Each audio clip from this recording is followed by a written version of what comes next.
Alors, la communication publique, l'une de ses principales missions, c'est amener les citoyens à participer à la vie en général des politiques publiques. Et comme vous le savez, la participation est décrite sous trois niveaux.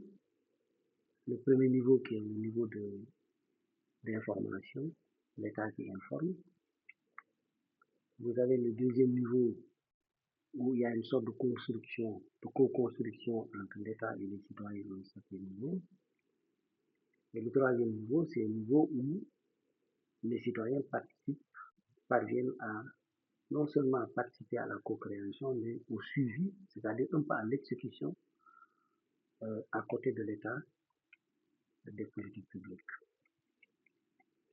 Et dans ces trois missions, avec le nouveau régime, on constate qu'il y a eu des assises de la justice, ce qui est une excellente démarche de concertation.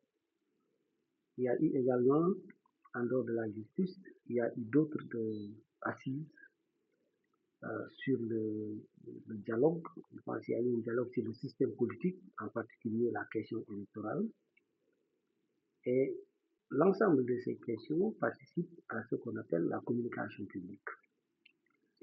Et ça, c'est une dimension en dehors de, du plan Sénégal Vision 2050, le plan de transformation systémique, le master plan, aujourd'hui le plan de redressement, etc., qui a commencé depuis très longtemps un peu avec l'ouvrage solution de l'actuel Premier ministre, puis le plan Diomaye, président en 2024. Donc, l'appréciation que l'on peut faire aujourd'hui de la communication publique, c'est que il y a non seulement cette volonté de transparence, parce que partout où les gouvernements ont une volonté de transparence, il y a cette volonté de communiquer. Donc, il y a l'information qui passe. De surcroît, entre-temps, il y a eu la loi sur les lanceurs d'alerte qui est passée par là. Il y a également la loi sur l'accès à l'information d'intérêt public. Vraiment, il faut reconnaître que l'État fait beaucoup d'efforts.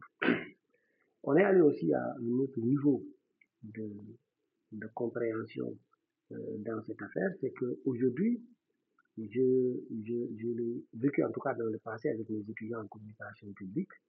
Il se trouvait que quand on faisait des diagnostics, parce que quand ils faisaient des exercices, ils allaient dans les ministères pour voir un peu les départements de communication ministériels, comment ça se passait.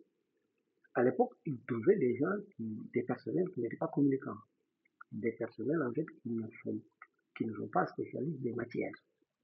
Voilà, relatives à la communication. Aujourd'hui, ce n'est pas tellement le cas. Quand vous rendez dans ces ministères, vous trouvez un personnel professionnel pour la plupart du temps, c'est-à-dire des diplômés de communication et de journalistes qui font le travail. Je pense également qu'il y a une dynamique de mise à disposition de budget, ce qui est un élément assez important, et de logistique pour les départements de communication. Et ça, quand même, c'est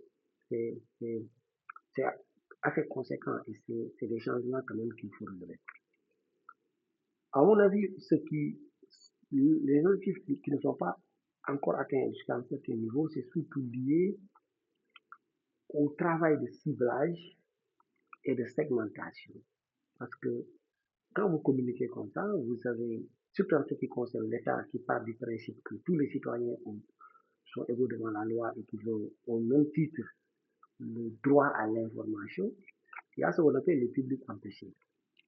Le public empêché, même si à l'Assemblée et pour la plupart des discours du chef de l'État, vous voyez les interprétations pour les souligner, ils ne sont pas les seuls à être handicapés. Il y a d'autres types d'handicap et il y a d'autres citoyens également qui sont empêchés parce que pour des raisons d'absence d'électricité, pour des raisons d'absence de couverture du réseau, pour X raisons.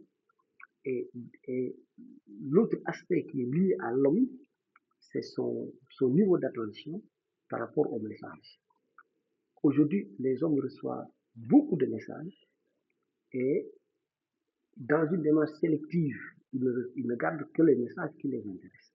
Et ça aussi, c'est une question très, très sérieuse dans la communication et qui, à mon avis, reste un défi pour la communication actuelle. L'un des défis aussi de la communication actuelle, du gouvernement actuel, c'est la question liée à ce qu'on appelle le sens, la construction du sens. Ça, quand même, c'est un niveau très élevé, mais qui mérite d'être travaillé. C'est-à-dire que quand vous expliquez à quelqu'un une politique publique, il faut parvenir à dénoter chez le citoyen ce qui peut constituer un sens. Et ça, c'est un travail assez sérieux.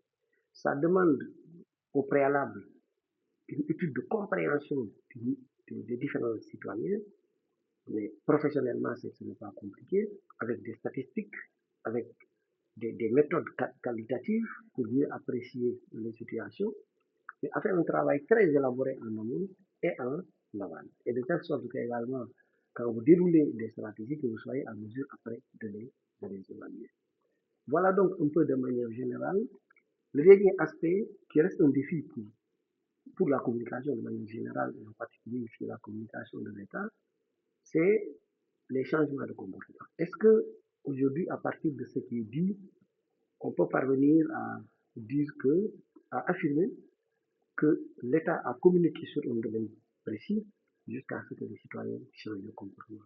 Ça, c'est des défis qui exigent un travail très élaboré, un travail très pointu et de coordination. Et je vois que au-delà des départements ministériels, au niveau du gouvernement ou de la primature, il y a une volonté en tout cas de mettre en place une sorte d'agenda de communication du gouvernement, ce qui est très très important. Voilà un peu ce que j'en sais. J'imagine qu'il y a d'autres éléments que je n'ai pas pu mettre à jour, mais de manière succincte à la limite, voilà ce que l'on peut en dire par rapport à la communication gouvernementale aujourd'hui.